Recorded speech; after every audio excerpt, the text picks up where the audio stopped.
Have you ever looked up at the night sky and wondered if the stars you see are even still there?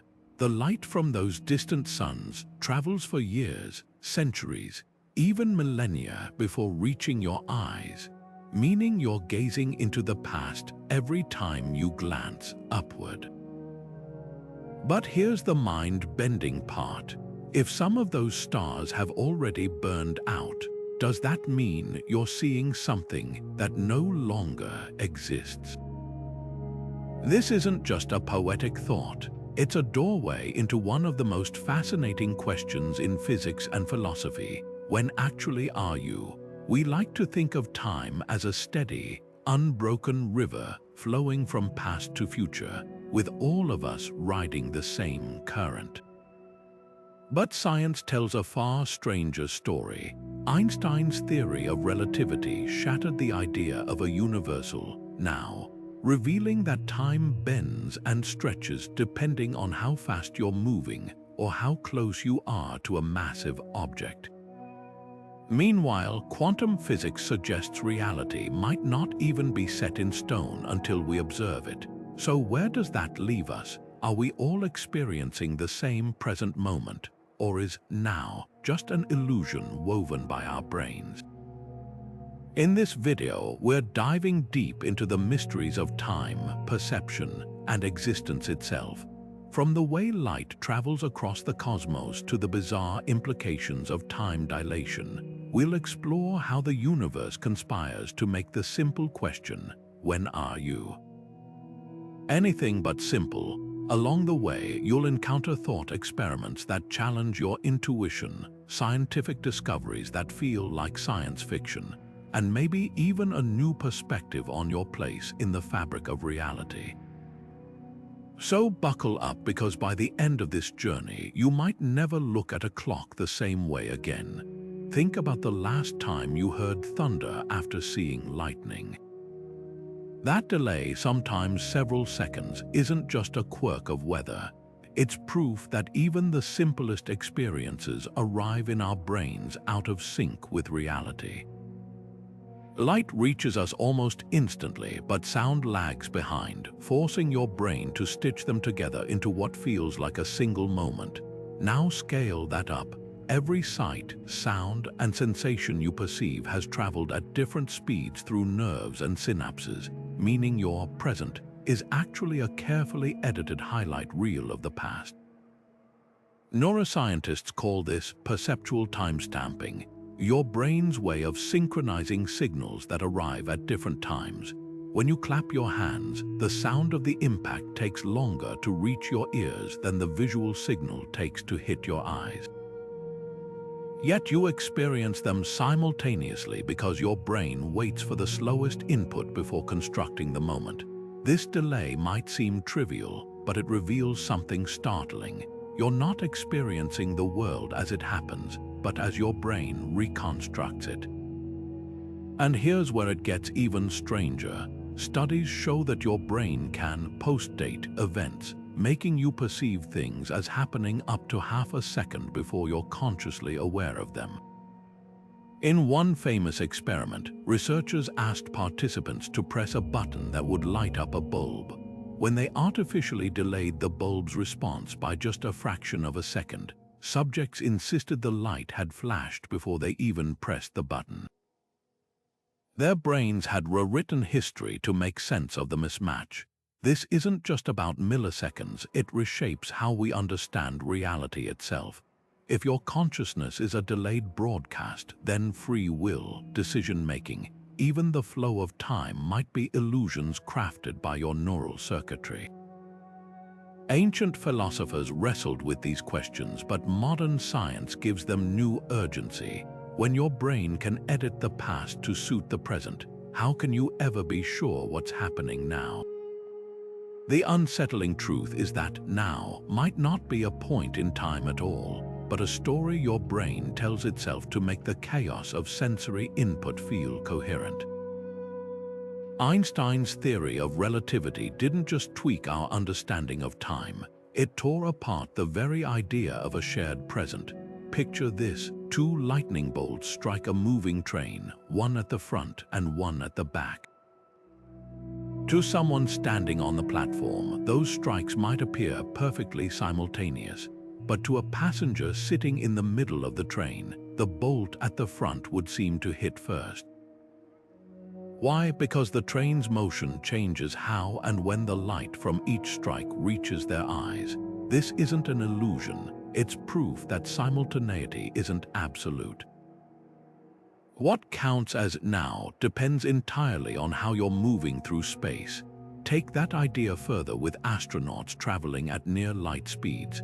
If one zooms past Earth while the other stays behind, their clocks won't just tick at different rates, they'll fundamentally disagree on when events unfold.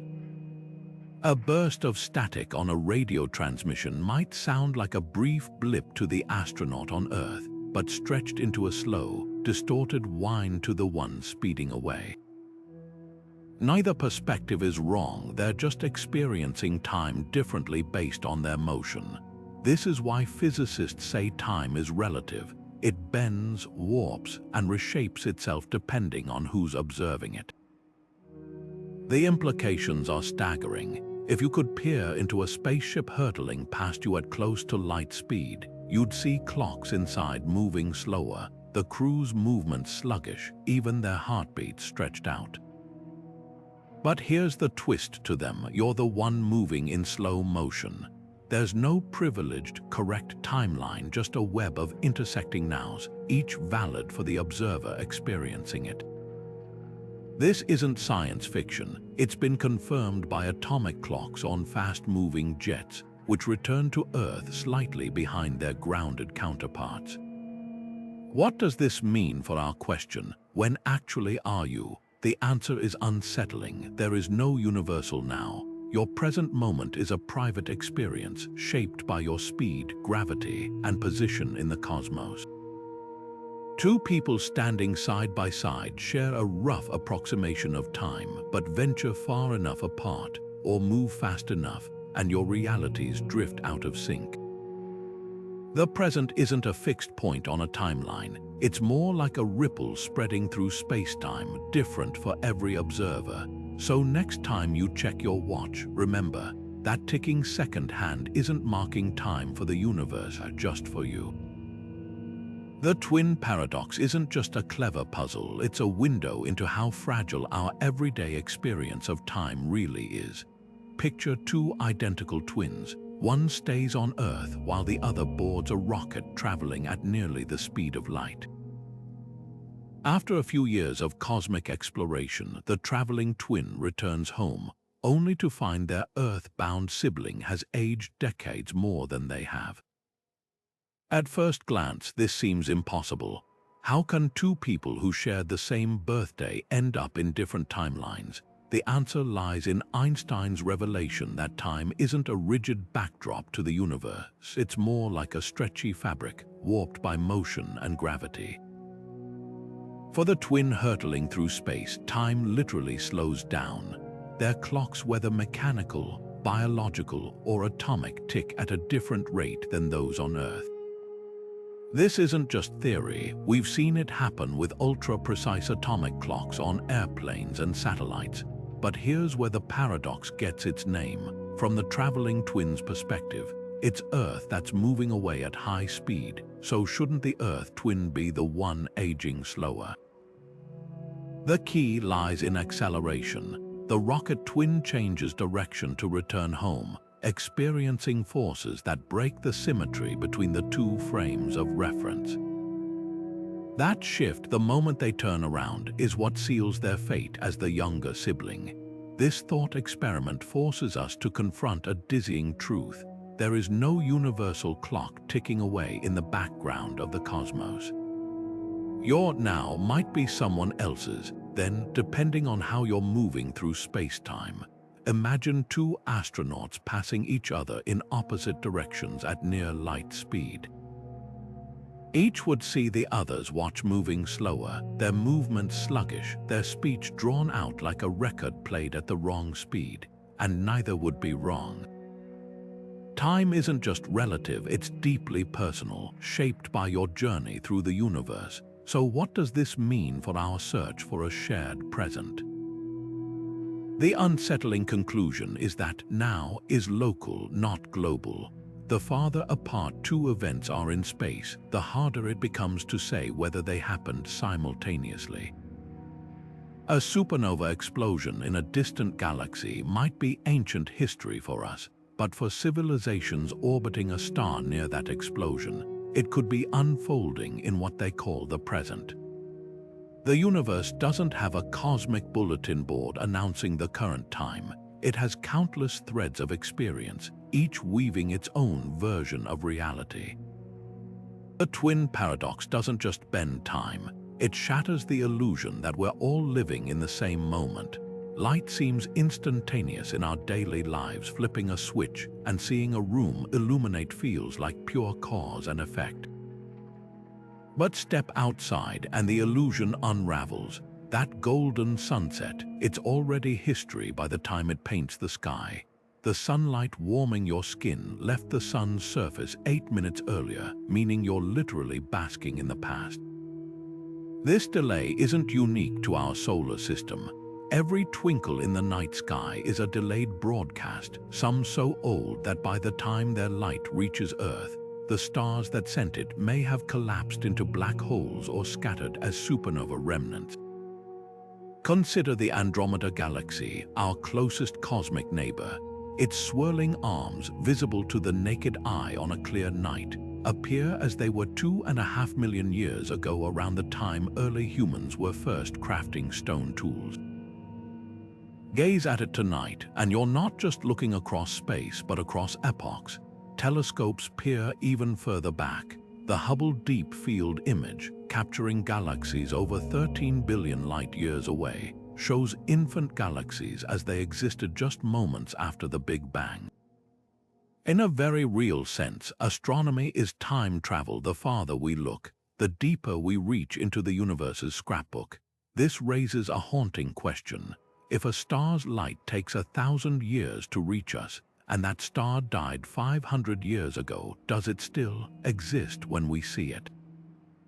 Philosophers and physicists have wrestled with this for centuries. On one hand, the star is objectively gone. No nuclear fusion, no heat, just expanding debris. Yet for any observer on Earth, its light persists, carrying energy, information, even the chemical signatures of its atmosphere. In a universe without absolute simultaneity, existence becomes a matter of perspective. The star is both dead and alive depending on where and when you're standing. The implications ripple through our understanding of reality.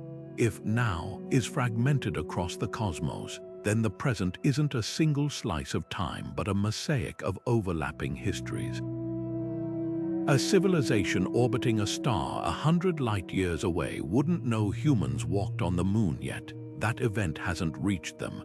Their now includes events from Earth's 1920s, while ours stretches to their early 22nd century. There's no universal clock synchronizing these experiences, just the finite speed of light weaving a tapestry of disconnected moments. So when you next stare at the night sky, remember, you're not just an observer of space, but a time traveler.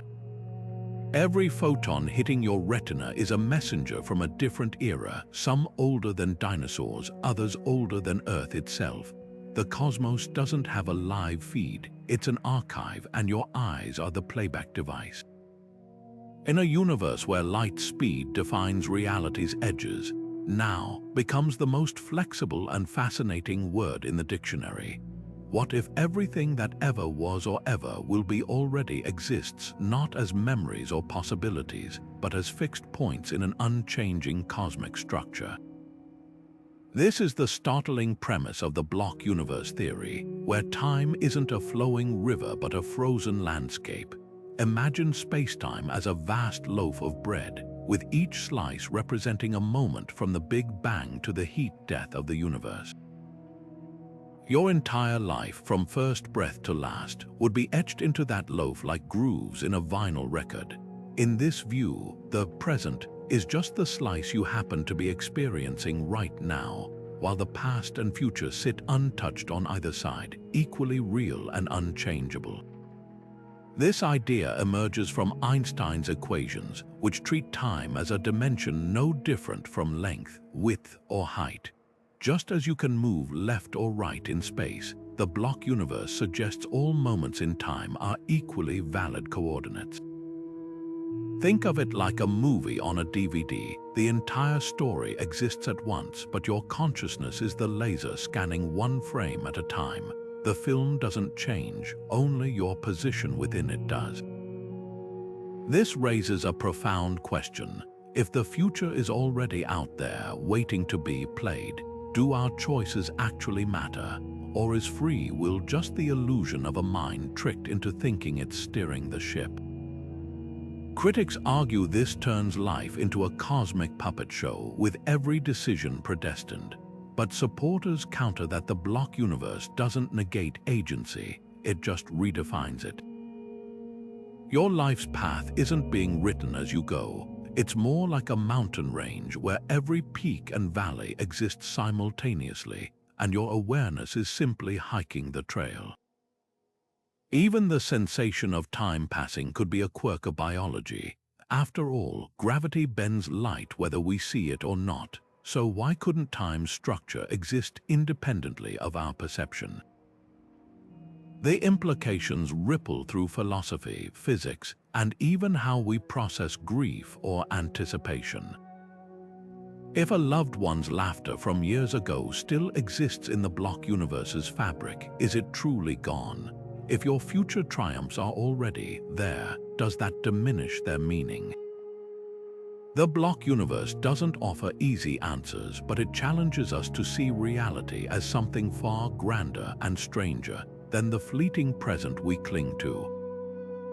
Perhaps time isn't something that happens to us, but a dimension we move through, like ants crawling across a tapestry woven with every possible now. Quantum entanglement might be the most baffling phenomenon in all of physics, a cosmic magic trick that defies everything we thought we knew about time and space.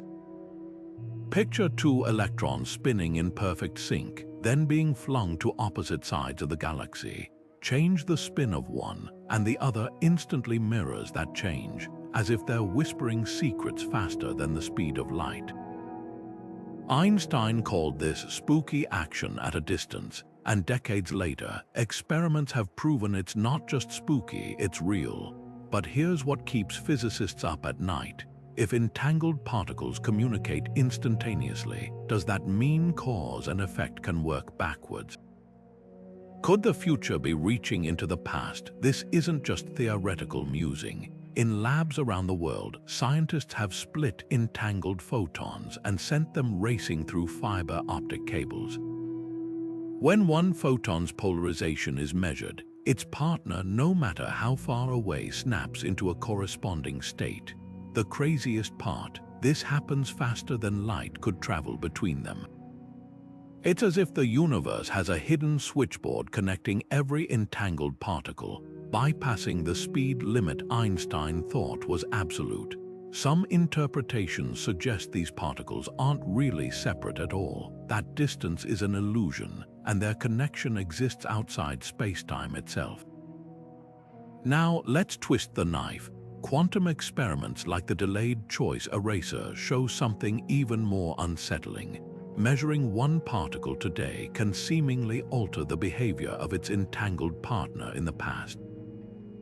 Imagine mailing a letter, then deciding after it's delivered whether it's a love note or a breakup letter.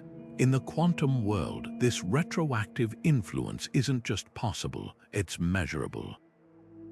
If the future can tweak the past, then, when something happens becomes fluid, like a movie reel you can edit after the credits roll. So where does that leave our question: when actually are you? If quantum connections transcend time, then your now might be entangled with moments that, from your perspective, haven't occurred yet. The present could be a negotiation between past and future, with particles acting as messengers shuttling information outside time's arrow. Maybe the universe isn't just a block where all moments exist, it's a tangled web where every when is connected, and causality isn't a straight line but a shimmering, shape-shifting network. The next time you feel déjà vu, ask yourself, are you remembering the past or glimpsing a future that's already reaching back to meet you? Every morning when you spill your coffee and watch it spread across the table, you're witnessing one of the universe's most stubborn rules in action, the arrow of time. That mess will never spontaneously reorganize itself back into your cup, no matter how much you will it to happen. This isn't just a quirk of clumsy mornings, it's a direct consequence of the second law of thermodynamics, which states that entropy, a measure of disorder, always increases over time. From shattered glass to dying stars, the universe leans relentlessly toward chaos, and that irreversible slide is what gives time its unmistakable forward direction. But here's the puzzle. While our everyday world marches obediently toward disorder, the microscopic realm plays by different rules. Quantum particles don't seem to care which way time flows. Equations describing their behavior work just as well whether time runs forward or backward, like a movie that makes perfect sense whether you play it normally or in reverse. This creates a bizarre disconnect. Why does time's arrow point so decisively in one direction for us, while the tiny building blocks of reality remain blissfully indifferent? One compelling explanation starts with the Big Bang. Imagine the early universe as an impossibly dense, ultra-orderly seed, a state of unimaginably low entropy. From that moment onward, the cosmos could only unravel, spreading energy and structure outward like an unstoppable tide. The shockwaves of that initial explosion set the stage for everything we experience today. Stars igniting, planets forming, even your brain processing these very words. In this view, the arrow of time isn't built into the fabric of reality. It's more like a one-time wind-up toy set in motion by the universe's explosive birth. Yet some physicists propose an even wilder idea. What if the arrow isn't unique to our experience? The two-headed arrow theory suggests time might flow in both directions from the Big Bang, like a tree splitting into opposing branches. In this scenario, another universe could exist where entropy increases away from our Big Bang, a mirror world where cause and effect run backward from our perspective. Residents of that universe would perceive their time as moving forward, just as we do, even as their pasts align with our futures. The implications stretch beyond thought experiments. If time's arrow is tied to entropy, then black holes, cosmic vacuum cleaners that devour order, might hold clues to its true nature. Near a black hole's event horizon, time warps so severely that from an outsider's perspective, falling objects appear frozen in place. Some theories suggest these gravitational monsters could be twisting the arrow of time itself, creating pockets where causality stutters or even reverses. So why does time seem to move forward? The answer might lie in the delicate dance between the infinitely small and the astronomically large. Quantum particles may dance freely backward and forward, but when trillions of them come together forming coffee cups, brains, or galaxies, their collective behavior locks into entropy's grip. Time's arrow emerges not from individual particles, but from the statistical inevitability of disorder winning out. The next time you mourn an irreversible moment, a melted ice cube, a childhood photo faded with age, remember, you're not just watching time pass. You're witnessing the universe's deepest bias written into the stars and whispered by every atom. Black holes aren't just cosmic vacuum cleaners. They're time machines warping reality beyond recognition. Picture this, you're orbiting a black hole close enough to feel its gravitational pull but still safe. For every hour you spend there, decades could pass for someone back on Earth. This isn't science fiction, it's the chilling prediction of Einstein's general relativity, where gravity doesn't just bend space, it twists time into knots. The closer you get to a black hole's event horizon, the more extreme the effect becomes. A single minute for you might equate to centuries unfolding elsewhere in the universe. Now imagine the ultimate plunge. As you cross the event horizon, two impossible things happen simultaneously. To an outside observer, you appear frozen in time, your image stretched and red shifted into oblivion, like a photograph fading at the edges. But for you, time flows normally, at least until the tidal forces stretch you into a cosmic noodle in a process called spaghettification. This paradox reveals a terrifying truth. There's no universal now when gravity this strong is involved.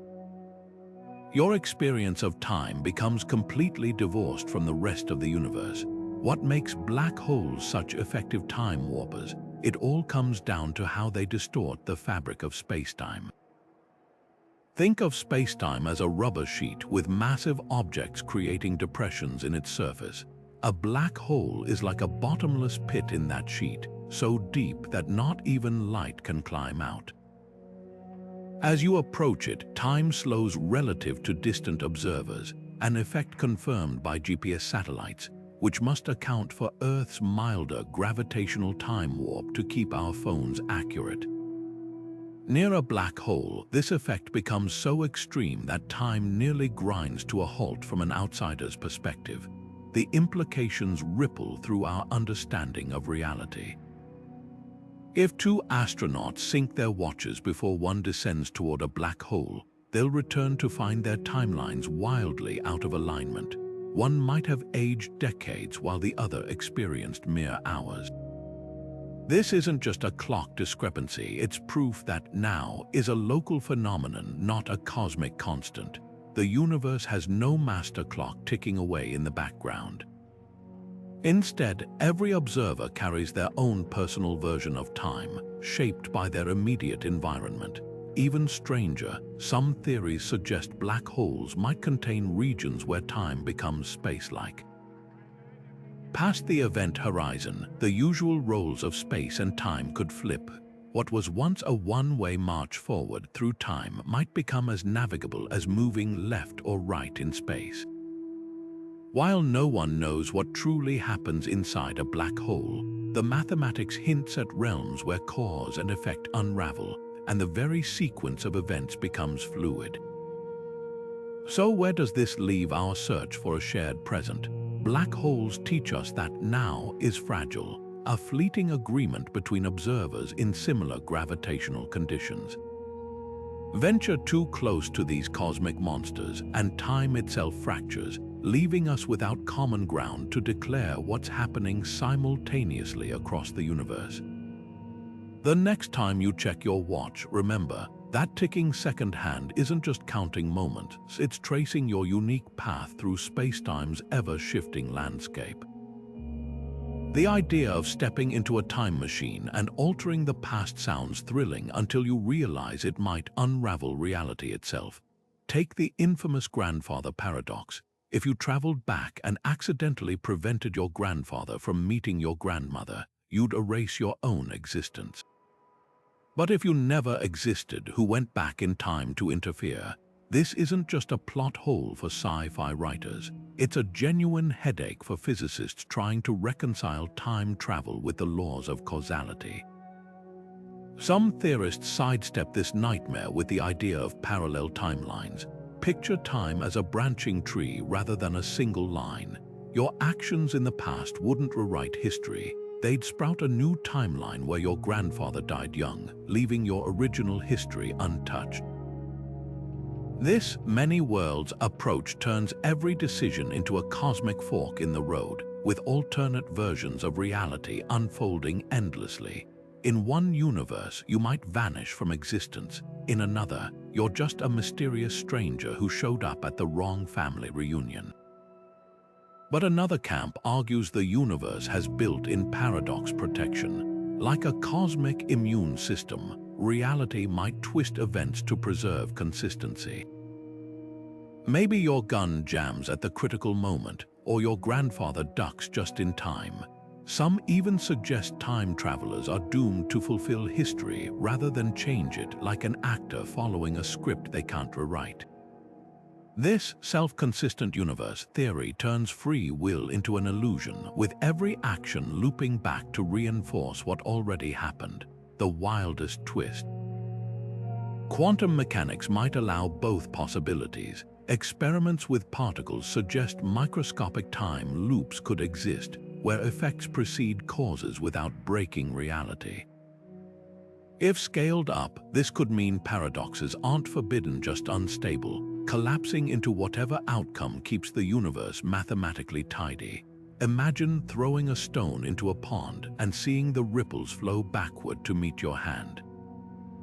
The deeper we dig into time's mysteries, the clearer it becomes. When you are might be the least fixed thing about you. Imagine standing on a shore, watching ships vanish over the horizon, not because they've sunk, but because the ocean itself is stretching beneath them, carrying them away faster than any signal could return. That's the reality of our expanding universe, where galaxies aren't just drifting apart. The fabric of space between them is actively growing, like rising dough studded with raisins.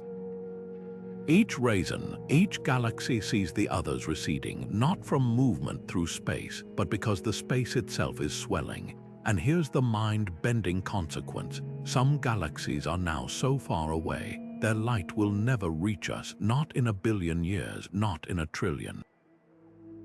Their now is forever severed from ours by an unbridgeable gulf of stretching space-time. This cosmic horizon isn't just about distance, it's about time's flexibility on a grand scale.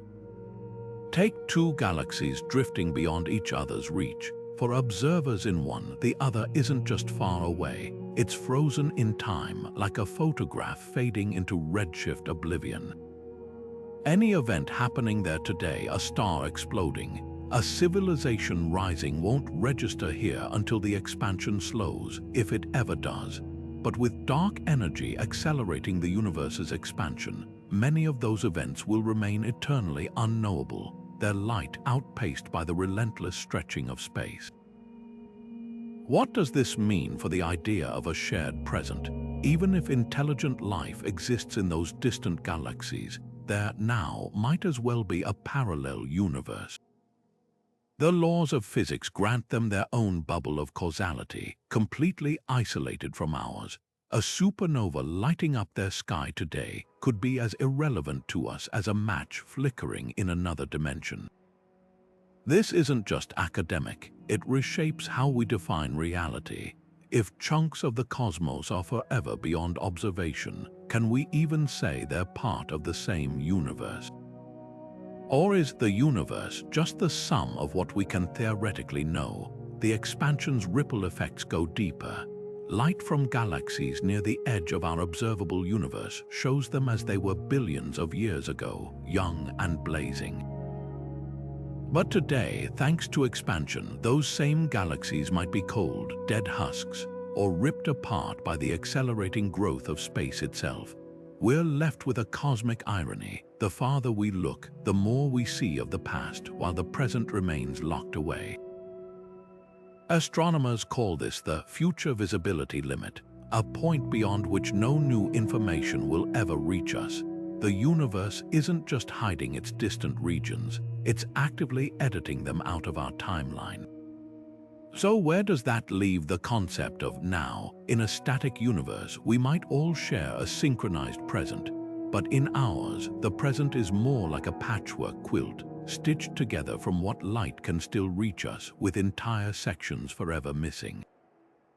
Two civilizations on opposite sides of the cosmic horizon could debate whether the universe is 10 billion or 20 billion years old, and both would be right relative to their isolated pockets of spacetime.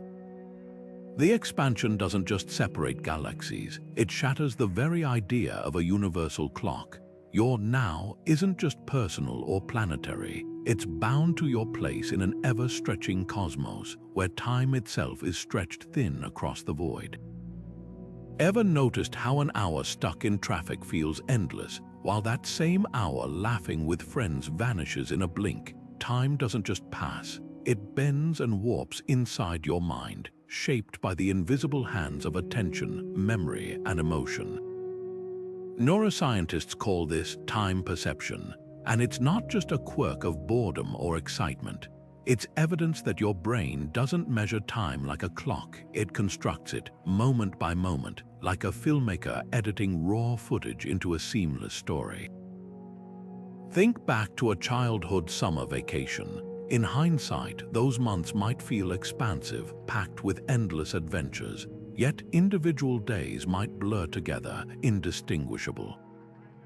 This paradox, long in memory but short in the moment, reveals how your brain compresses and stretches time based on what it deems worth remembering. When novelty floods your senses, say, your first trip to a foreign city, your brain gobbles up details, creating dense memory packets that make the experience feel elongated in retrospect. Routine, on the other hand, gets streamlined. Commute the same route for years, and your brain treats it as background noise, leaving little to mark the passage of time. But here's where it gets stranger. Some researchers propose that consciousness isn't a smooth river but a series of rapid snapshots, like frames in a movie reel. Your brain stitches these discrete moments together, fooling you into experiencing a continuous flow. Experiments with flickering lights show this illusion in action. Flashes at certain speeds appear as a steady beam, even though they're distinct pulses. Your perception of now might be just the latest frame in that reel, with your brain retroactively filling in gaps to create coherence. Emotions hijack this process ruthlessly. Fear, for instance, can make seconds feel like minutes. In life-threatening situations, your brain enters hyperdrive, recording excessive sensory data to help you survive. That's why car crashes often unfold in eerie slow motion for those involved. Your memory isn't capturing more time, just more data per millisecond. Conversely, joy speeds up perceived time by narrowing your focus. When you're engrossed in a thrilling conversation or a gripping movie, your brain filters out distractions, leaving fewer markers to divide the experience into measurable chunks. The implications ripple beyond psychology. If now is a constructed illusion, then free will, the sense that you're making choices in real time, might be a delayed broadcast. Studies show your brain decides to move your finger before you're consciously aware of the decision. Your subjective experience of making a choice could be a post hoc story. Your brain tells itself to make sense of actions already set in motion. So where does that leave our question? If time is a mental fabrication, then when actually are you might be less about cosmic clocks and more about the stories your brain spins to keep you anchored in a chaotic universe. The present isn't a fixed point, it's a live performance with your neurons as the stagehands, rearranging the set before you even notice the scene has changed.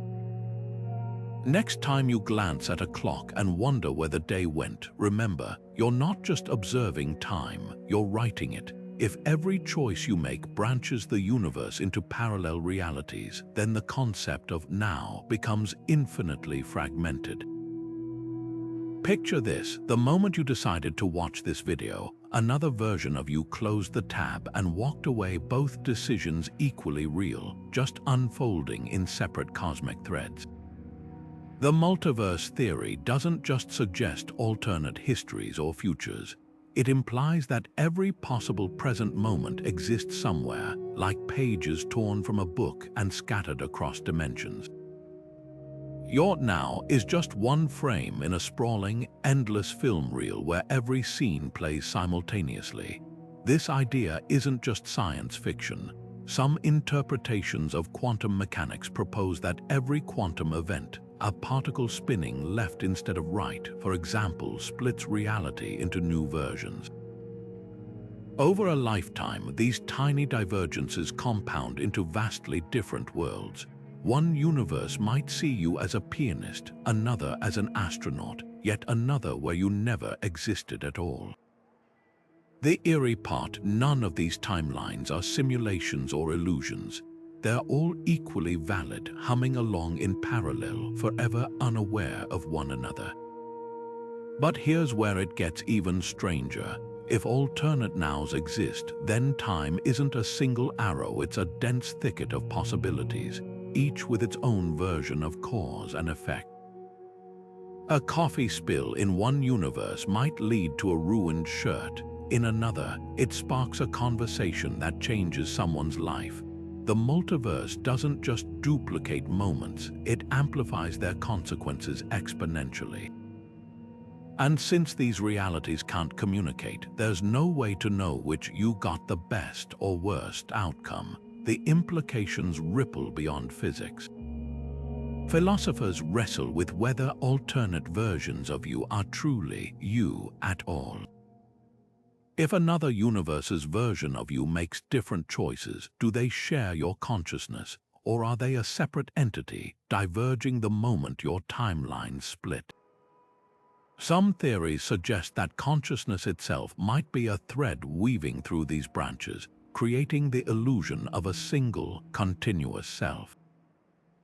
Others argue that each version is entirely isolated, making your experience of now uniquely yours, no matter how many copies exist. This raises a haunting question. If every possible outcome happens somewhere, does anything ever really end? In one universe, a loved one might still be alive. In another, a missed opportunity plays out perfectly. The multiverse could be the ultimate comfort or the ultimate existential vertigo. There's no cosmic ledger balancing these realities, no rule that says one now matters more than another. The version of you watching this is just one thread in a tapestry where every possible thread is woven. So the next time you hesitate over a decision, remember, somewhere another you didn't, and both of you will never know the difference. The multiverse doesn't just expand space, it fractures time into endless reflections, each with its own claim on reality. Your now is both singular and insignificant, a drop in an ocean of simultaneous moments, all equally real and forever out of reach. Most of us think of crystals as beautiful, static structures, diamonds locked in display cases, snowflakes preserved under glass. But imagine a crystal that doesn't just repeat in space, but in time, pulsing like a heartbeat without ever winding down. This isn't science fiction, it's the mind-bending reality of time crystals, a new phase of matter that defies everything we thought we knew about physics. Unlike ordinary crystals, where atoms arrange themselves in predictable spatial patterns, time crystals are structures that oscillate between states indefinitely. Not because they're absorbing energy, but because they exist in a perpetual dance at the quantum level. The discovery of time crystals sent shockwaves through the scientific community because they appear to break one of physics' most sacred rules, the impossibility of perpetual motion. Traditional systems, from swinging pendulums to spinning tops, eventually stop as energy dissipates. But time crystals, first theorized in 2012 and experimentally confirmed just 5 years later, exist in a strange quantum equilibrium where their oscillations never decay. Picture a clock that ticks forever without batteries, or a pendulum that swings without being pushed. These aren't machines, they're quantum systems locked in a rhythm that the universe itself can't disrupt. How is this possible? The secret lies in what physicists call broken time symmetry. Normally, the laws of physics don't care if you run the clock forward or backward, they work the same way. But time crystals are different. They form in systems where this symmetry is shattered, creating a structure that cycles through states in a fixed, unchanging loop. Think of it like a cosmic record skipping on the same groove, replaying the same note over and over without external input. These oscillations aren't driven by energy. They emerge from the quantum system's inherent instability, like a hula hoop that keeps spinning because it's caught in some unseen cosmic breeze. What makes time crystals even weirder is their relationship with time itself. If you could peer into one, you wouldn't see atoms frozen in a lattice, but a pattern that repeats rhythmically, like a drumbeat woven into the fabric of reality. This raises a staggering question. Could time itself have a crystalline structure? If now is just one phase in an endless cycle, then the present moment might be less like a point on a line and more like a frame in a cosmic flipbook, repeating in ways we can't yet perceive. Some theorists speculate that time crystals could be clues to a deeper layer of time, hidden beneath our everyday experience. The implications stretch far beyond lab experiments.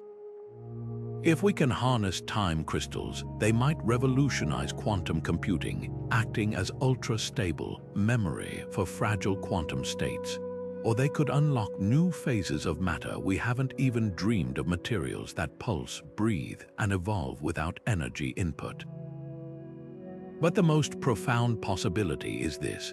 Time crystals might be our first glimpse into a universe where time isn't a river, but a fractal, where every moment contains echoes of the past and whispers of the future.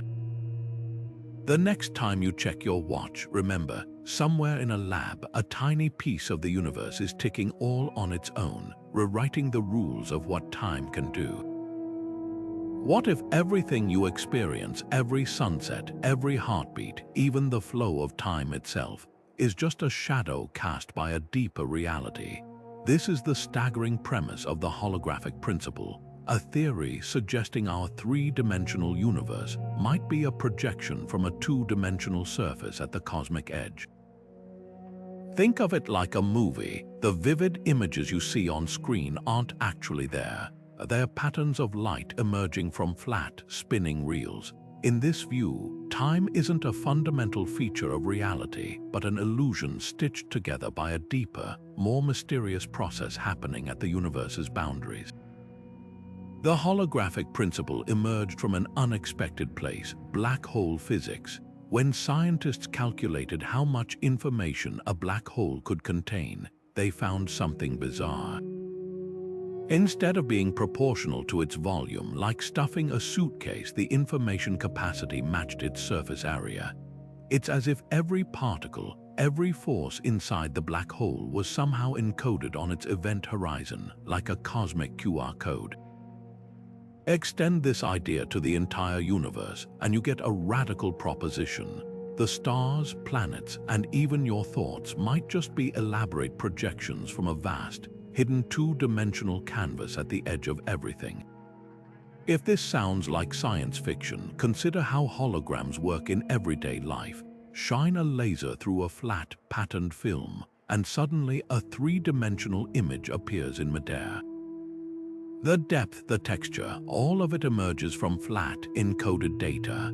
The holographic principle suggests reality operates similarly, with the universe's true source code written on a distant two-dimensional shell. Your experience of moving through time, the steady tick of seconds, the unshakable arrow from past to future, might just be how your brain interprets this grand projection. This flips our understanding of time on its head. If time isn't fundamental, then asking, "When actually are you?" becomes like asking where a movie character is during a film. The answer depends entirely on which frame is being projected. Your now might be one slice of a timeless, encoded reality, with past and future frames equally real and unchanging, just not currently illuminated. Some physicists take this further, suggesting that what we perceive as time's flow could be more like a scanner moving across a cosmic hard drive, revealing different parts of the data in sequence. The implications ripple through philosophy and physics alike. If the holographic principle holds, then free will, causality, even personal identity might be emergent properties of this deeper structure. Your sense of making choices in time could be like a character in a novel believing they're driving the plot, unaware they're just ink on a page. Yet here's the twist: this doesn't necessarily make life meaningless.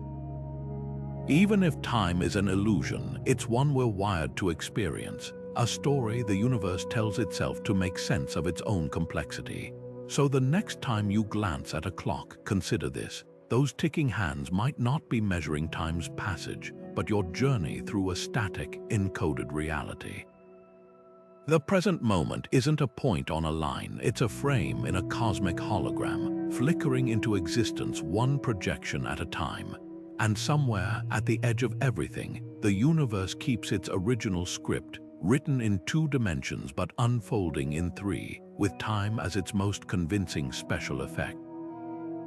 Neutrinos are the universe's ultimate ghost story particles, so elusive they can pass through light years of solid lead without a single interaction. Born in the hearts of stars, supernova, and even nuclear reactors, these spectral messengers slice through matter as if it weren't there, carrying secrets from the cosmos's most violent events. But their strangest trick isn't just slipping through walls, it's how they flirt with the very boundaries of time itself. In 2011, the physics world erupted over an experiment called Opera, where neutrinos appeared to outpace light by a fraction of a second. If true, this would shatter Einstein's cosmic speed limit, the foundation of relativity. Faster-than-light travel doesn't just mean breaking records, it unravels causality, the principle that causes must come before effects. Imagine a neutrino carrying a message arriving before it's sent, like a letter postmarked with tomorrow's date.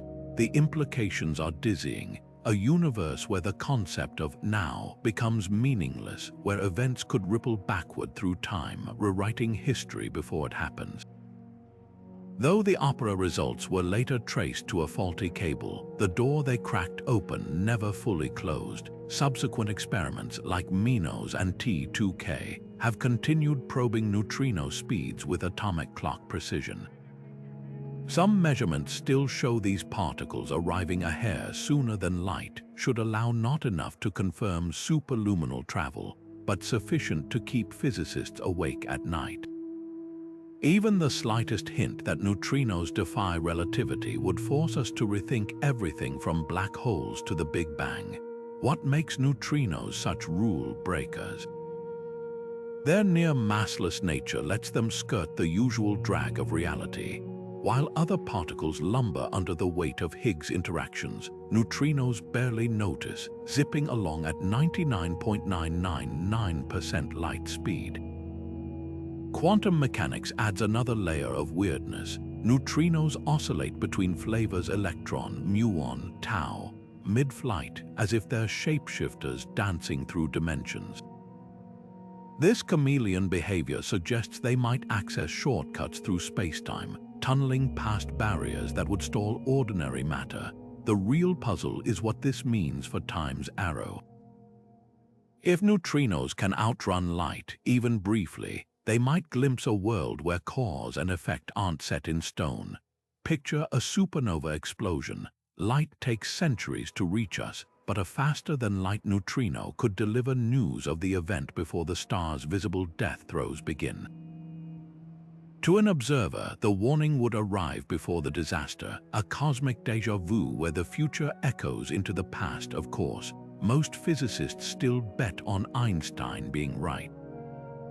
But neutrinos remind us that the universe loves a good plot twist, whether they're time's silent rebels or just cosmic speedsters bending the rules. One thing's clear, these ghostly particles hold the keys to mysteries we've only begun to unravel. The next time you feel a chill, it might not be the wind. It could be a trillion neutrinos passing through your body, carrying whispers from a reality where time doesn't play by the rules we know. The Boltzmann brain paradox is like waking up from a dream, only to realize you might still be dreaming, but this time the dreamer isn't you. It's the universe itself playing tricks. Picture this: in the vast, churning chaos of an infinite cosmos, random particles could theoretically arrange themselves into a fully functioning, self-aware brain, complete with false memories of a life it never lived. This eerie thought experiment, dreamed up by physicist Ludwig Boltzmann, doesn't just challenge our grip on reality, it yanks the rug out from under it. If such a brain popped into existence right now, how would it know it wasn't you? Here's where it gets unsettling. The longer the universe exists, the more likely these random fluctuations become. Given enough time, and we're talking timescales so vast they make the age of stars look like a blink, the cosmos could accidentally assemble countless Boltzmann brains, each convinced it's a real person with a real past. Your childhood memories, your first kiss, even the sensation of watching this video, none of it would need to have actually happened. You could be a momentary spark of consciousness, a cosmic glitch flickering into existence just long enough to wonder, is any of this real? Critics argue this is philosophical horror masquerading as physics. After all, if we're all potentially Boltzmann brains, why trust any observation, any experiment, any thought? Science itself crumbles if we can't assume our memories and measurements reflect a consistent reality. But supporters counter that the paradox isn't meant to terrify, it's a stress test for our theories. If a model of the universe predicts Boltzmann brains should dominate over ordinary observers, maybe that model needs reworking. The paradox also twists the knife on free will. If you're a Boltzmann brain, every decision you think you're making is just part of the preloaded illusion. That argument with a friend yesterday never happened. The plans you're making for tomorrow, they'll never come to pass. You're not steering the ship, you're a ripple on the surface of entropy, a temporary eddy in the universe's relentless slide toward disorder. Yet there's a strange comfort in this existential vertigo. If consciousness can emerge from chaos, even briefly, it hints at something profound. The universe might be built to generate awareness, however fleetingly. Whether we're Boltzmann brains or not, the fact that we can ponder the question at all suggests reality is far stranger and more wondrous than we ever imagined. So the next time you second-guess a memory, ask yourself, are you verifying the past or just discovering how thin the line between reality and randomness truly is? What if everything you perceive as time, the steady march of seconds, the unshakable arrow from past to future, is just lines of code executing in some unfathomably advanced computer? This is the spine-tingling premise of digital physics, where the universe isn't a physical expanse but a hyper-realistic simulation, with time reduced to a mere variable in its programming. Think of it like a video game. When you press pause, the world freezes. Hit play, and it snaps back into motion. In this view, now isn't a fundamental feature of reality. It's just the current frame being rendered by the cosmic CPU. The idea gains traction from peculiar quirks in quantum mechanics. At the smallest scales, energy isn't continuous but comes in discrete packets, like pixels on a screen. Even time might be pixelated, advancing in tiny, indivisible steps called Planck time, each tick lasting 10 to the minus 43 seconds. To a simulated being inside the system, these ticks would feel seamless, smoothed into fluid motion by the sheer speed of processing. But to an outside observer, the universe might look more like a flipbook with reality updating in rapid, finite jumps. Consider how video games handle time. In a racing game, the car's position updates frame by frame, but the player experiences smooth motion. If the simulation's clock sped up or slowed down, you'd never know. Your perception of time would stretch or compress to match. Now scale that up. If our universe runs on similar rules, cosmic events like supernova or planetary orbits could just be scheduled processes in a grand computational loop. The Big Bang may be just the system booting up. This raises a haunting question. If time is programmed, could it be hacked? In a simulation, variables can be tweaked. The speed of light might be a hard-coded limit, like a maximum processor speed. Black holes could be garbage collectors compressing data to free up memory. Even déjà vu might take on new meaning, not a glitch in your brain, but a brief buffer reload in the cosmic code. Some theorists take this further, suggesting that quantum indeterminacy, the inherent randomness of particles, isn't randomness at all, but the simulation's way of conserving resources, only rendering details when observed. Yet the most unsettling implication isn't about the universe, it's about us. If time is an algorithmic construct, then free will could be an elaborate illusion. Your choices might feel real, but they'd be as predetermined as a character's path in a procedurally generated game. The past wouldn't be a fixed record, it'd be a save file, rewritten with every observation. And the future, just a branch in the code waiting to execute. Of course, not everyone buys the simulation hypothesis. Critics argue it's untestable, a metaphysical sleight of hand that explains nothing. But supporters counter that it's no weirder than quantum superposition or dark matter. After all, if a civilization could simulate consciousness, the odds that we're the original universe shrink dramatically.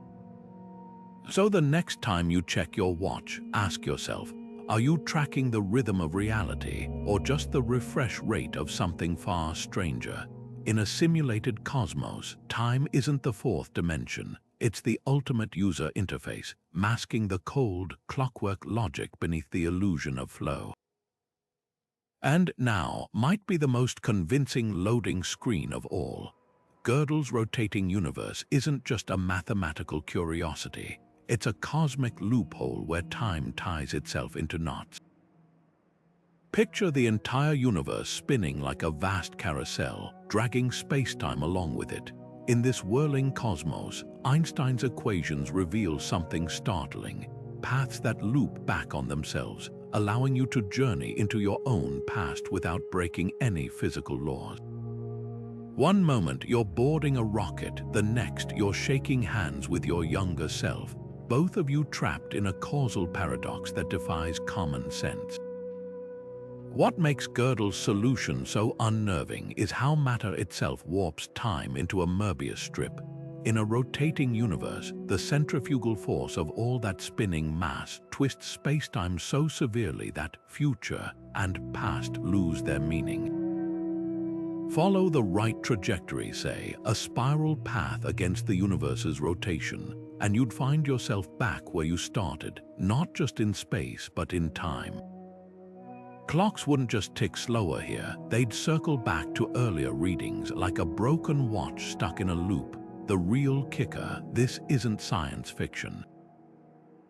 Gödel derived these closed time-like curves directly from Einstein's own equations, proving relativity doesn't forbid time travel. It just makes it astronomically unlikely in our universe. Observations show no evidence of large-scale rotation in the cosmos, but the mere possibility shakes our understanding of cause and effect. If time can loop in some hypothetical universe, how absolute is the now we cling to? Gödel's universe also exposes a haunting flaw in how we perceive reality.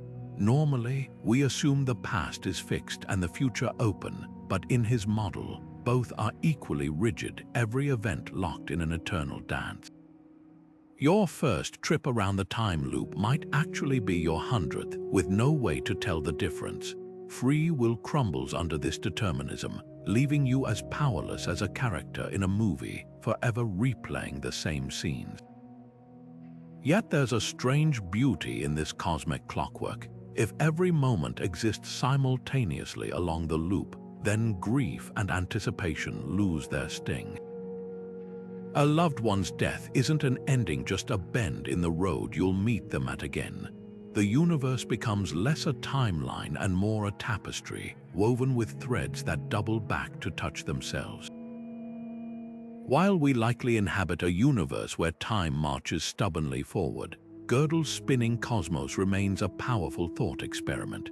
It reminds us that the laws of physics are far stranger than our intuition allows, and that now might be the most flexible word in existence, somewhere between a fact and a feeling. forever at the mercy of spacetime's hidden geometry. Dark energy isn't just expanding the universe, it's stretching the very fabric of reality to its breaking point. Picture a rubber band pulled tighter and tighter until it snaps. Now imagine that rubber band is spacetime itself, and the hands pulling it are an invisible force more powerful than gravity, more relentless than time. This is the fate our cosmos might be hurtling toward. Not a slow fade into darkness, but a violent, cosmic unraveling known as the Big Rip. In this scenario, galaxies, stars, even atoms would be torn apart as the accelerating expansion of the universe overcomes every force that holds matter together. And here's the chilling part: time, the steady rhythm we've always relied on, could dissolve into chaos long before the final shreds of reality fly apart. The culprit behind this apocalyptic vision, a mysterious entity called dark energy, which makes up 68% of the universe's total energy. Unlike gravity, which pulls things together, dark energy pushes space itself apart with ever-increasing force. Think of it as an anti-glue, working against the cosmic bonds that keep clusters of galaxies intact. As the universe expands, dark energy's influence grows stronger, creating a runaway effect where the stretching of space begets more stretching, like a snowball rolling downhill.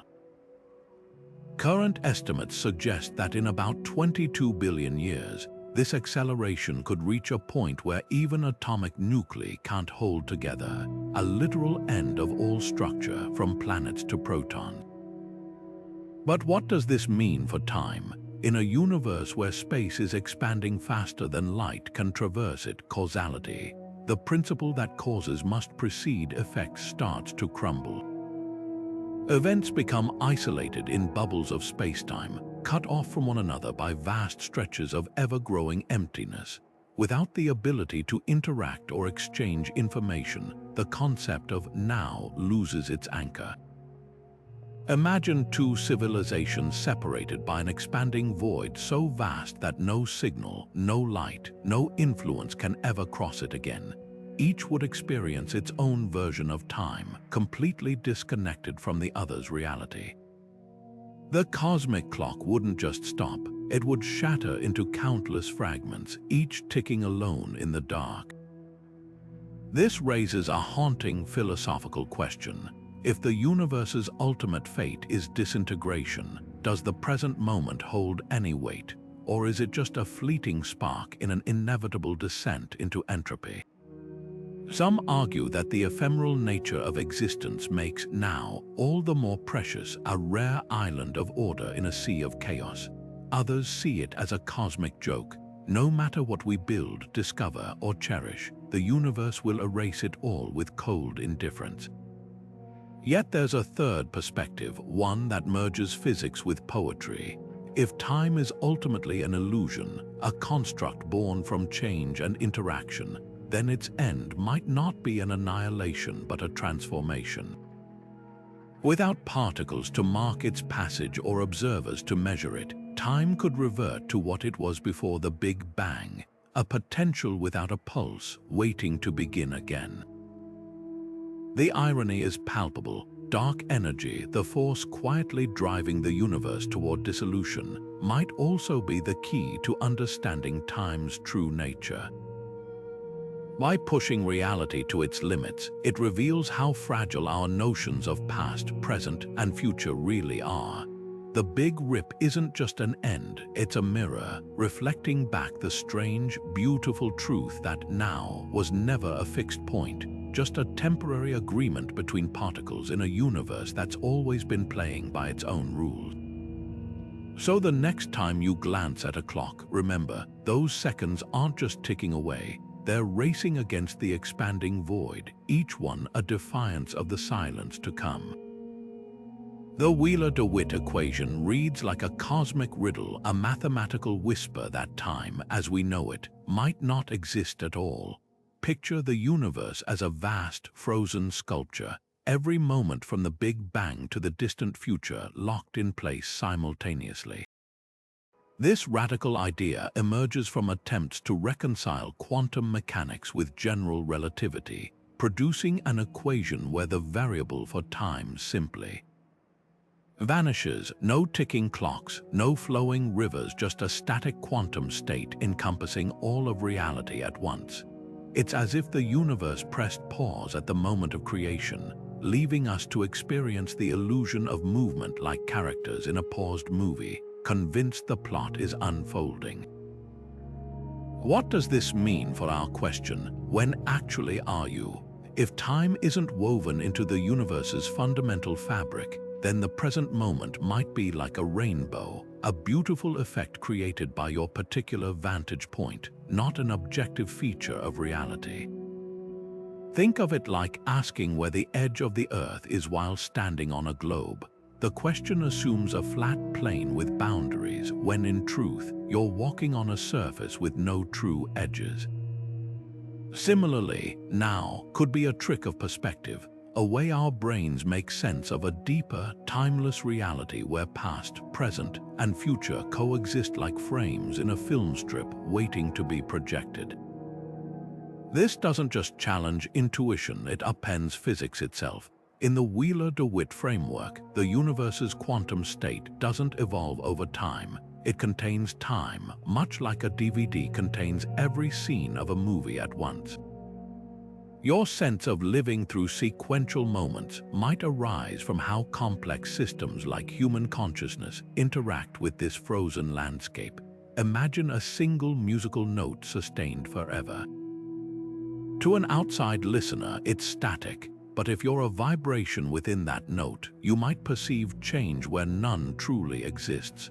The universe's quantum wave function could be that eternal chord, with time as the melody we hallucinate into being. Critics argue this reduces life to a cosmic slideshow, robbing us of free will and genuine change. But supporters counter that emergent time might be richer than fundamental time. Just as temperature emerges from the chaos of molecules, none of which are hot or cold on their own time, could be a collective phenomenon born from the dance of countless quantum events. Your now isn't less real for being derived. It's a symphony played by the universe itself, with each moment a note in a score too vast to comprehend.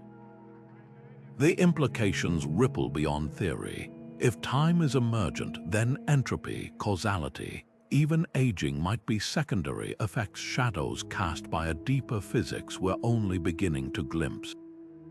Black holes could be places where this illusion frays, revealing the timeless core beneath, and the Big Bang, not the first tick of a cosmic clock, but the moment our localized slice of reality began experiencing sequence where none fundamentally exists.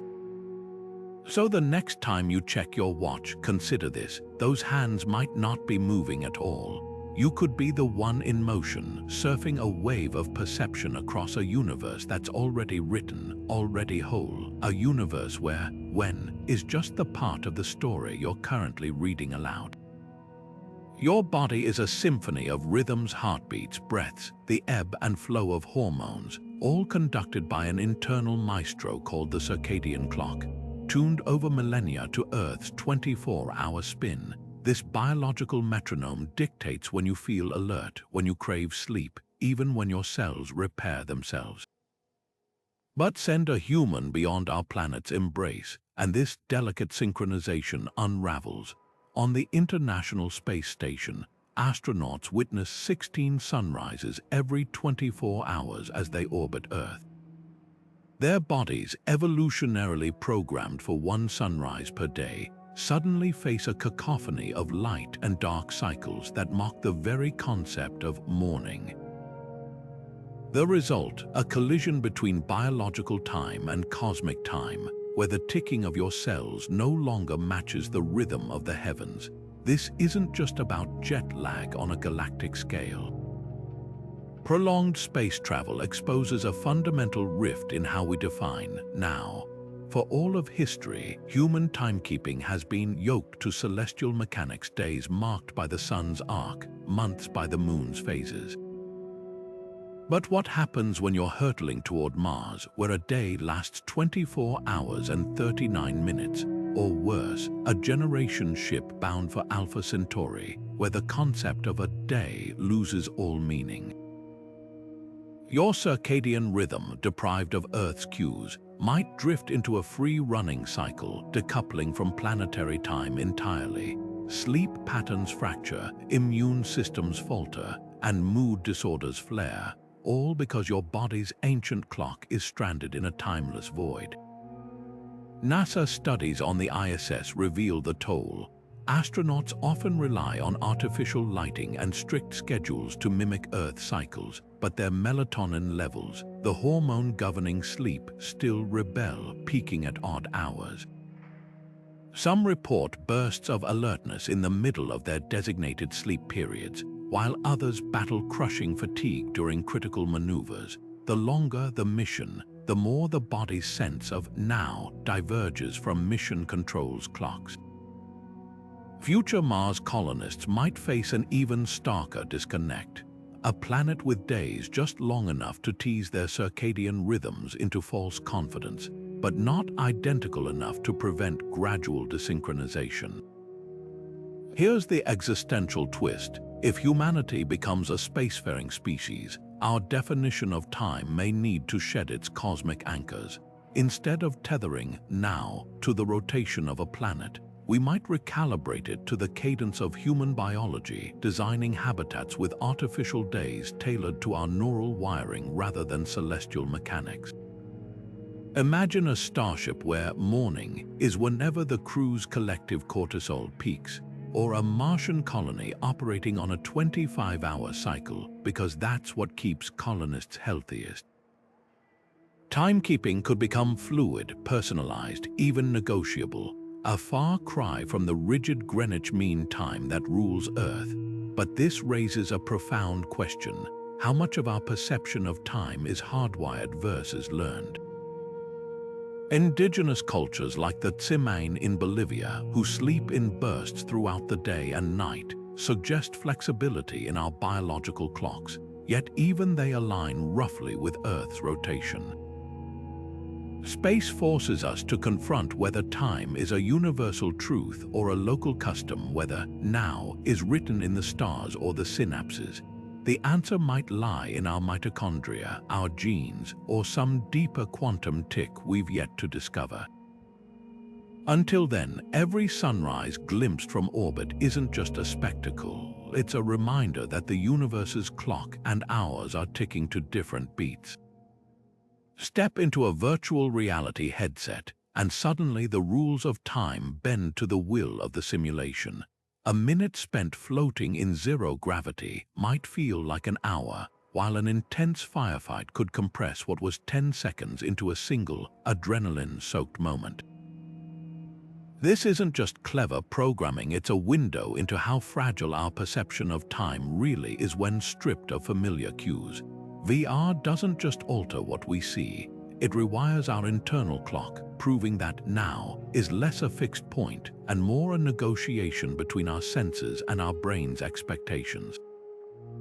The magic lies in sensory hijacking. Normally, your brain syncs time perception with a steady drip of environmental feedback, the ticking of a clock, the arc of the sun, the rhythm of your footsteps.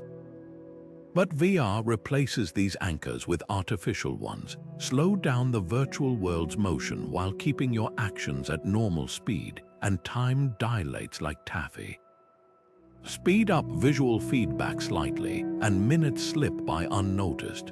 Researchers at Stanford's Virtual Human Interaction Lab demonstrated this by having subjects complete tasks in manipulated time scales.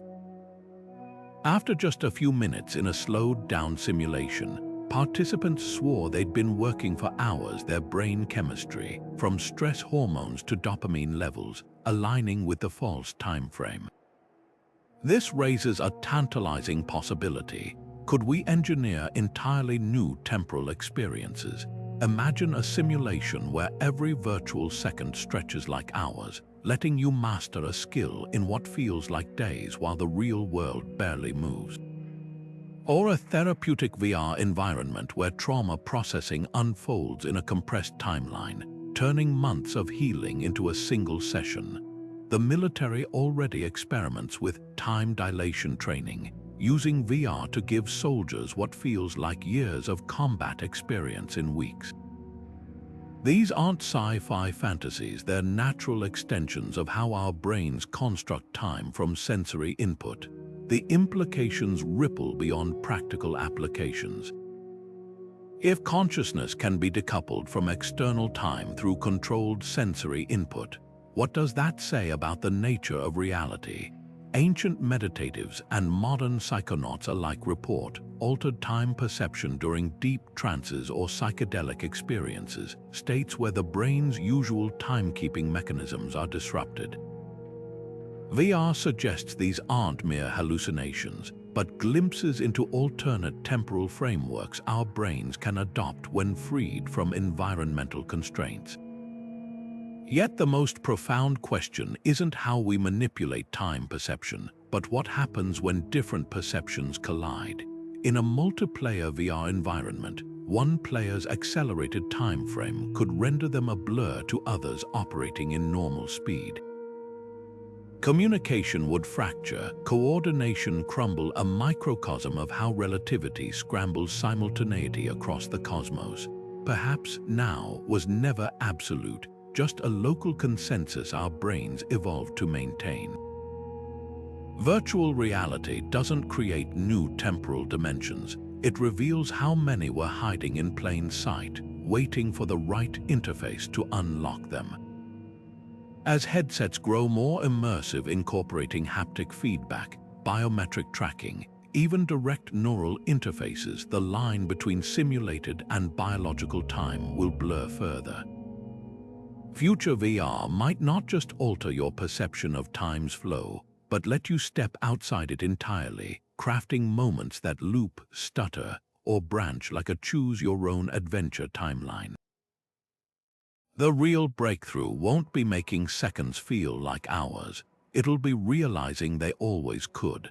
Imagine stepping into a time machine, intent on rewriting history, only to find your actions mysteriously conspiring to preserve the past exactly as it was. That's the spine-tingling premise of the Novikov self-consistency principle, a rule so strict it turns time travel into a cosmic straitjacket. Proposed by Russian physicist Igor Novikov in the 1980s, this idea insists that any journey to the past must fold seamlessly into the timeline you left behind. No killing your grandfather, no preventing disasters, just an unbroken loop where every action you take was always part of history, even before you decided to do it. Think of it like a movie script where the ending's already written, and your attempts to ad-lib only reveal you were following the director's notes all along. Take the infamous Hitler assassination paradox. A time traveler guns down the dictator in 1939, only to discover their bullet misses and hits a bystander whose death radicalizes Hitler even further. The harder you push against history, the more it pushes back, weaving your interference into the tapestry of events exactly as they unfolded. Novikov's universe doesn't just resist change, it engineers coincidences to guarantee consistency, like a celestial stage manager correcting flubbed lines in real time. This isn't just theoretical hand-waving. The principle emerges from the math of general relativity, which permits closed time-like curves, loops where time travelers could meet their past selves without creating contradictions. Unlike the chaotic many worlds approach, where every choice spawns alternate realities, Novikov's model enforces a single, immutable timeline. Your free will to alter events is an illusion. The past already accounted for your meddling before you even conceived of it. It's as if the universe has a preemptive immune system, neutralizing paradoxes before they can infect causality. The implications are equal parts comforting and horrifying. On one hand, it spares us from the nightmare of unraveled realities where every time traveler's whim spawns chaos. But it also suggests our lives are threads in a predestined tapestry, with choices that feel real but were locked in place at the dawn of time. That argument you had yesterday, the job you didn't take, in Novikov's universe, those outcomes were inevitable the moment the Big Bang cooled. Your sense of agency just a sophisticated playback of predetermined steps. Yet there's a strange beauty in this cosmic determinism. If the timeline is self-correcting, then every tragedy and triumph exists in perfect balance, like an equation where all variables cancel out. The fire that destroyed your childhood home, it also led you to the city where you met your spouse. The missed flight that felt like rotten luck, it kept you off a doomed plane. Novikov's universe doesn't just prevent paradoxes, it arranges the dominoes of existence so they always fall into a meaningful picture, even when we can't see the pattern. Critics argue this reduces life to a sterile puppet show with physics playing the puppeteer, but supporters counter that consistency doesn't negate meaning, it reframes it. Your choices still matter. They're just part of a grander design, like notes in a symphony composed at the birth of the cosmos. The next time you wrestle with a decision, remember, in a Novikov-compliant universe, you're not choosing your path. You're discovering it, one predetermined yet deeply significant step at a time. At the quantum level, reality doesn't just bend the rules, it rewrites them entirely. Picture an electron spinning in a lab, not just clockwise or counterclockwise, but in both directions simultaneously. This isn't a trick of measurement or a fleeting glitch. It's the particle's default state, a condition called quantum superposition. Until someone or something observes it, that electron isn't forced to choose a spin.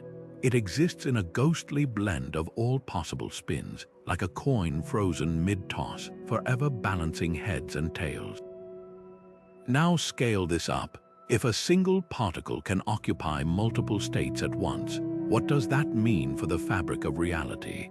Some interpretations of quantum mechanics suggest that every unobserved event spawns countless parallel universes, each with its own version of now, branching forward like a cosmic choose-your-own-adventure book. This idea, known as the many worlds interpretation, turns time into a sprawling tree rather than a straight line. Every quantum decision, an atom decaying, a photon hitting a detector, doesn't collapse possibilities into a single outcome.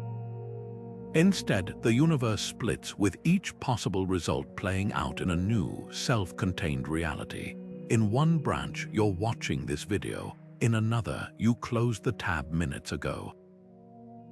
Neither version is more real than the other. They're equally valid threads in the multiverse's infinite tapestry. The implications are staggering. Your present moment might be just one frame in a film with endless alternate reels, all running simultaneously. But here's where it gets even stranger. If every quantum event creates new branches, then the you reading this sentence is already a statistical anomaly. For every decision you remember making, countless other versions of you took different paths. That job you didn't apply for, some alternate you landed it. The train you barely caught, another you missed it and met a stranger who changed their life. The multiverse doesn't just suggest parallel realities, it demands them, with every nanosecond birthing new universes where every possible quantum outcome unfolds. Critics argue this is overkill, an extravagant solution to a microscopic problem. Why invoke infinite universes when simpler explanations exist? Yet supporters counter that many worlds isn't just about particles. It's about restoring determinism to quantum mechanics. In this view, the universe isn't random, it's exhaustively complete, with every possible outcome realized somewhere. What we perceive as probability is just our limited view of the multiverse's vastness. Your now feels unique not because it's special, but because you're only conscious of one thread in the grand weave, the most mind-bending twist. These branches might not be entirely separate. Quantum experiments hint at subtle interference between parallel worlds, like echoes of choices unmade. In a lab, this shows up as particles behaving differently when observed versus unobserved. But on a human scale, it might explain déjà vu, intuition, or even the eerie sense of paths not taken. If time is a branching tree, then now isn't a point, it's a fractal, with every possible version of this moment unfolding somewhere in the quantum shadows. So the next time you hesitate over a decision, remember, in some universe you didn't, and both of those moments are equally real, ticking forward in their own private streams of time.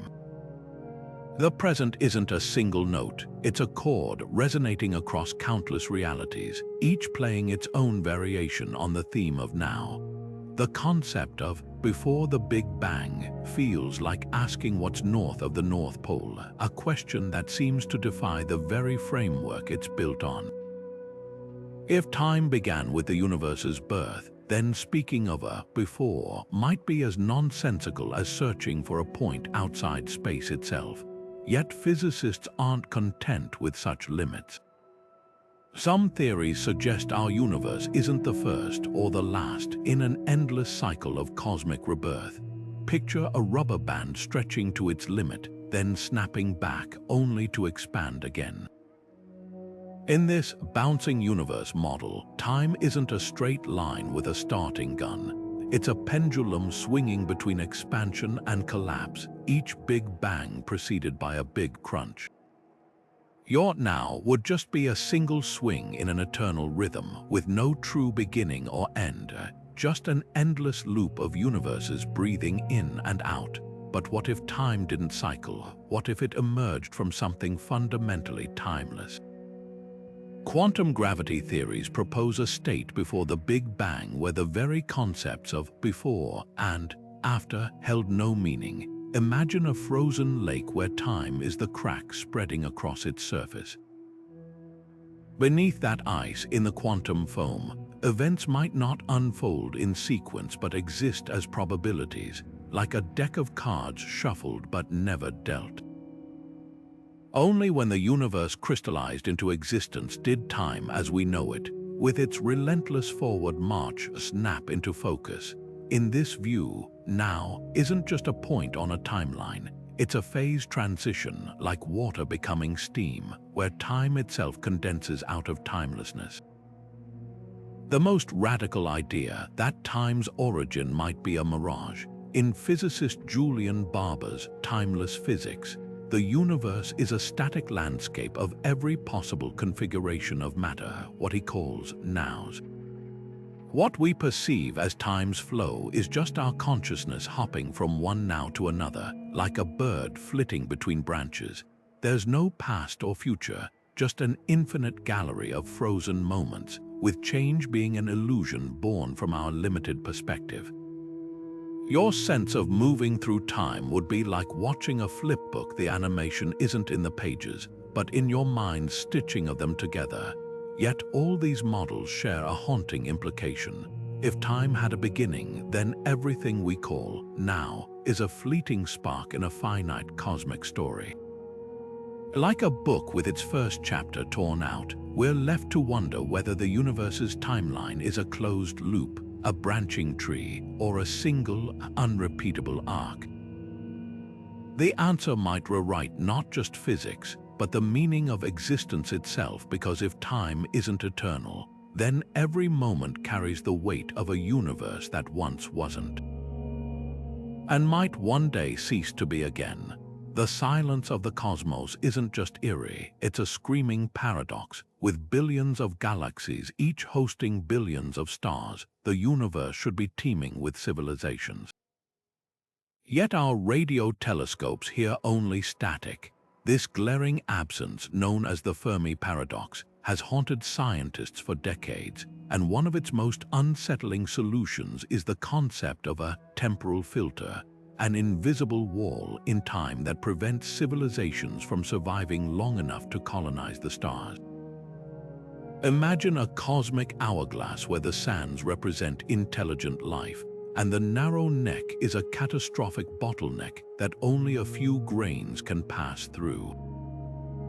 If this filter exists now, might not just be another moment in history, it could be a razor-thin sliver of time where intelligence briefly flares before being snuffed out.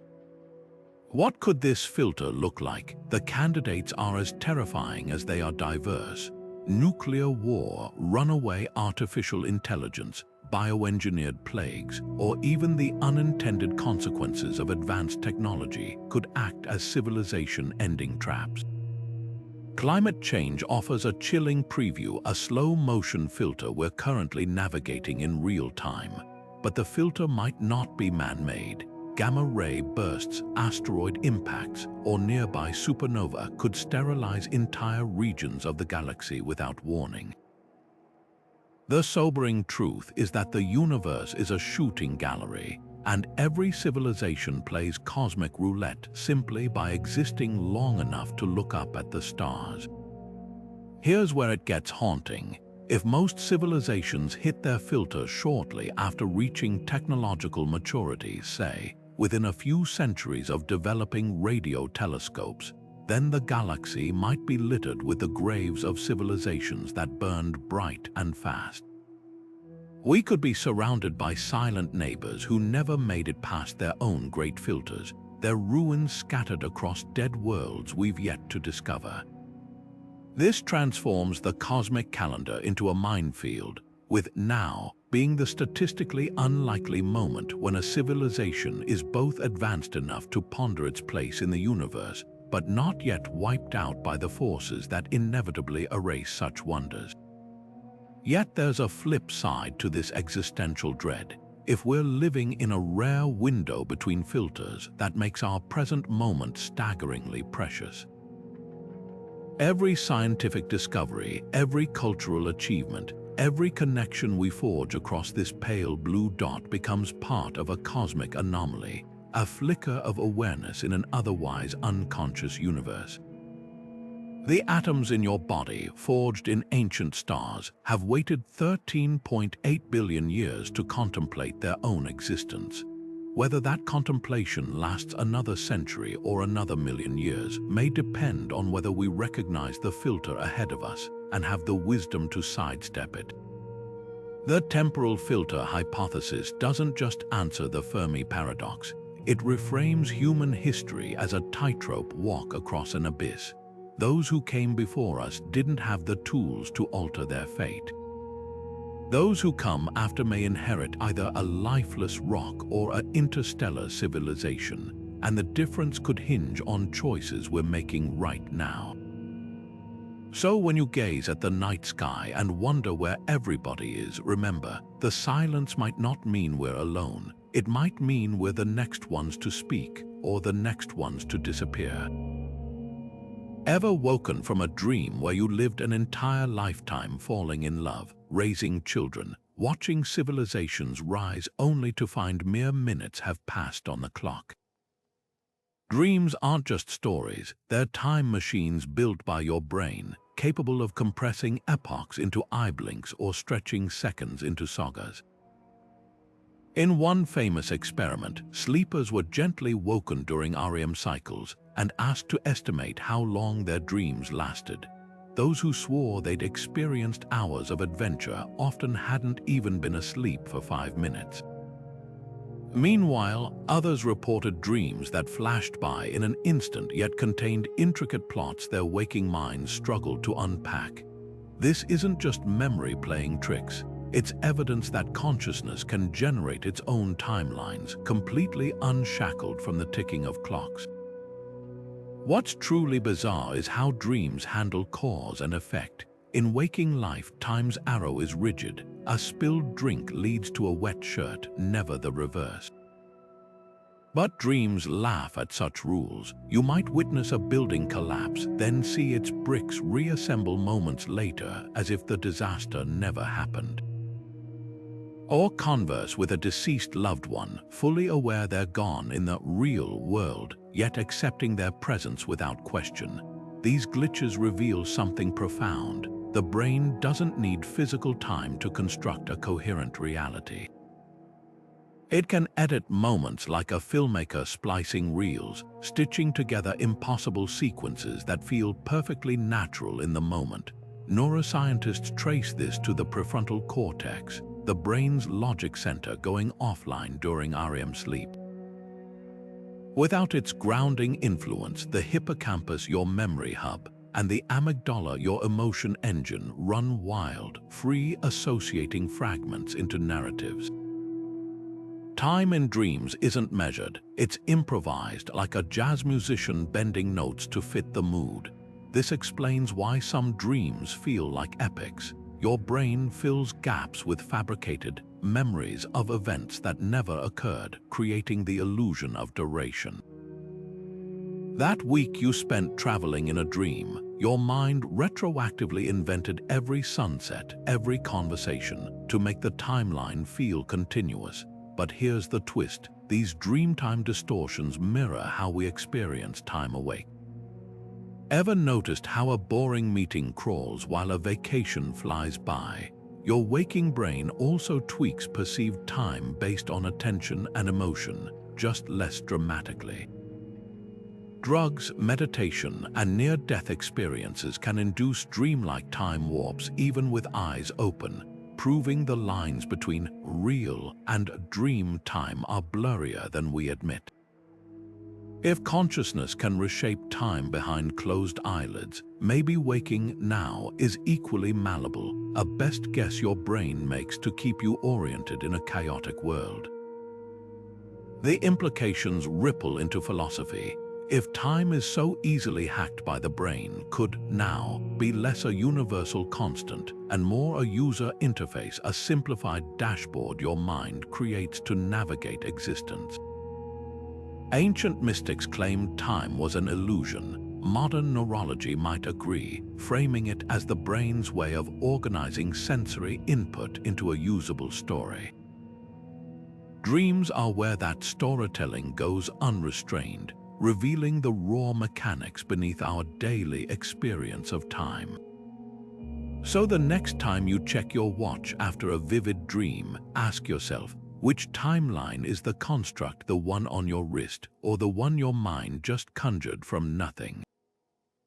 Hold out your hand and snap your fingers. That brief moment between the snap and the sound reaching your ears is more than just a fraction of a second. It's the entire theater of your conscious experience, the stage on which your brain performs its greatest trick, weaving scattered sensory data into what you confidently call now. Neuroscientists call this the psychological present, a 3-second window where sights, sounds, and sensations are bundled together into a coherent moment. Like a film editor splicing frames into smooth motion, your brain takes the messy, delayed input from your senses and convinces you it's all happening in real time. Consider the way you experience a conversation. When someone speaks, the sound of their voice takes time to travel through the air, vibrate your eardrums, and get processed by your brain. Meanwhile, your visual system is working on a slightly different timeline, with light arriving almost instantaneously. Yet you never perceive your friend's lips moving out of sync with their words. That's because your brain waits for the slowest piece of the puzzle, usually sound, then backdates everything to create the illusion of simultaneity. It's not just stitching moments together, it's rewriting history to make the chaos feel orderly. This illusion shatters under scrutiny. In lab experiments, researchers can deliberately delay auditory or visual feedback by milliseconds, just enough to confuse the brain's editing process. Participants suddenly notice their own voices lagging behind their lip movements, or their finger taps out of sync with a flashing light. For the first time, they glimpse the raw, unprocessed data their brain normally hides from them. The unsettling truth, what you perceive as the present is already about 80 milliseconds in the past by the time you're aware of it. Your consciousness isn't live, it's a carefully produced highlight reel. The 3-second window isn't arbitrary. Studies of music, poetry, and speech reveal this span as the sweet spot for human perception. A musical phrase, a line of verse, or a completed thought in conversation all tend to fit neatly within this time frame, long enough to carry meaning, short enough to hold in working memory. This might explain why we instinctively chunk experiences into these bite-sized moments. They're the optimal units for making sense of a world too vast to absorb all at once. But here's where the plot thickens. Patients with certain brain injuries lose this temporal stitching ability. For them, the world becomes a jarring slideshow of disconnected instants, like watching a movie with every frame visible. Their struggle reveals how vital this illusion is for functioning. Without it, crossing a street becomes perilous. Is that car near or far? And conversation turns impossible. Was that pause intentional or just processing lag? The psychological present isn't just convenient, it's survival software honed by evolution. Yet even this finely tuned system has cracks. Ever reached for a doorknob only to have your hand pass right through in a dream? That's your brain failing to maintain the illusion during sleep. Or noticed how time seems to slow during emergencies? That's your amygdala hijacking the editing process, dumping adrenaline-fueled details into memory to create the sensation of expanded time. These glitches expose the machinery behind the curtain, proof that now is less a fact of the universe and more a fragile consensus your neurons vote on 30 times a second. So the next time you check the time, pause. That number on the clock isn't marking some objective present. It's just the latest timestamp your brain assigned to a reality that's already moved on. You're not living in the moment, you're forever catching up to it, your consciousness always half a beat behind, spinning chaos into coherence, one 3-second slice at a time. Imagine a chess match where your opponent analyzes every possible move in the time it takes you to blink. That's the reality of artificial intelligence, a realm where microseconds stretch into epochs, and our human sense of now feels like wading through molasses. While your brain takes roughly 1/10 of a second to register a simple stimulus, an AI system like AlphaZero evaluates millions of board positions in that same sliver of time. For these silicon minds, the present isn't a fleeting moment. It's a vast landscape of parallel computations where every nanosecond births new possibilities and discards others. This staggering speed difference reveals something profound about time's relativity. Just as Einstein showed that clocks tick slower near a black hole, AI demonstrates that the pace of experience depends entirely on the observer's processing power. A stock trading algorithm detects market shifts and executes transactions in 5 microseconds faster than the human nervous system can even transmit a pain signal. In those 5 microseconds, the AI lives through what we'd subjectively experience as several seconds of decision-making. It's not just thinking faster, it's inhabiting a fundamentally different temporal scale, where our real time feels like slow motion. The implications ripple beyond raw speed. Humans experience time as a continuous flow, but AI processes existence in discrete chunks, like flipping through a flipbook so fast it looks like motion. Each inference cycle, each backpropagation step, is a frozen frame in the AI's perception of reality. Some theorists suggest this could lead to entirely new forms of consciousness, where time isn't a river but a series of interconnected snapshots. An advanced AI might not experience waiting at all, just instantaneous transitions between states, like a quantum particle teleporting between probabilities. Yet here's the twist: this blistering pace comes with blind spots. While AI crunches data at light speed, it lacks our biological anchoring to rhythms like circadian cycles or emotional durations. Your sense of an hour-long conversation or a 10-minute nap emerges from a symphony of hormones, neural fatigue, and sensory input cues absent in silicon minds. An AI doesn't grow impatient in traffic or lose track of time during joy. Its entire existence is a perpetual, frictionless present. This raises eerie questions. If we someday merge with AI through brain-computer interfaces, will we accelerate into their timescale or drag them into ours? The most fascinating possibility is that AI could help us perceive time's true nature. By designing systems that operate at picosecond scales, we might glimpse phenomena currently hidden in the blur of human perception, quantum fluctuations, gravitational waves, or even undiscovered temporal layers. Like microscopes revealing cellular worlds, AI timescales could expose universes within the attoscond, where time itself may pixelate into quantum foam. The now you're experiencing as you watch this might be, to some hyper-advanced intelligence, as sprawling and complex as a century.